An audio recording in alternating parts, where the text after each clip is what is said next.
vous nous permettrez de ne pas jouer les idiots utiles d'un accord politique qui s'est noué entre Rachida Dati, la ministre de la Culture, et Nicolas Sarkozy lorsqu'il s'est fallu, alors qu'il était en grande difficulté dans le pays après le mouvement massif sur les retraites, aller chercher ce que d'aucuns de son entourage ont appelé une prise de guerre, un poids lourd, un gros poisson, je reprends les termes, et chacun avait compris à l'époque que la contrepartie de cet accord politique, c'était la transformation de la loi PLM, parce qu'il y a sans doute des talents de ce côté-ci, mais une ambition surtout, celle de devenir maire de Paris. Et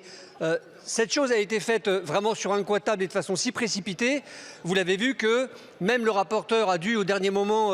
revoir les termes de l'ordre du jour des débats en commission. Alors je ne doute pas de la sincérité et de l'engagement qu'il a mis, et c'est vrai, j'en témoigne, à la qualité du débat, mais enfin ça témoignait quand même d'une certaine précipitation. Et en l'occurrence, pour des sujets aussi graves,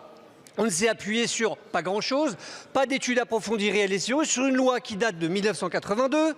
et qui, depuis 30 ans, a vu les choses bien évoluer. La métropole de Lyon n'existait pas, Lyon a des secteurs, Paris a des arrondissements avec des pouvoirs qui ne sont pas les mêmes, enfin bref. Et voulant mettre tout ceci au diapason d'un droit commun, en vérité, vous installez des différences encore plus accentuées, puisqu'à Lyon, il y a un troisième bureau de vote, puisque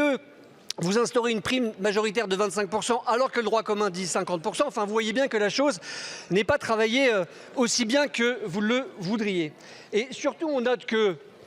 dans ce texte, il n'y a absolument rien sur la cohérence de l'action publique à l'échelle métropolitaine, rien sur la répartition des compétences, rien sur la justice fiscale entre les territoires et encore rien sur les moyens accordés aux mairies d'arrondissement, ni sur la démocratie participative. Alors nous ne jouerons pas les idiots utiles de cela. Si le débat va au bout, dont acte, mais pour notre part, nous pensons que cette motion de rejet est bienvenue.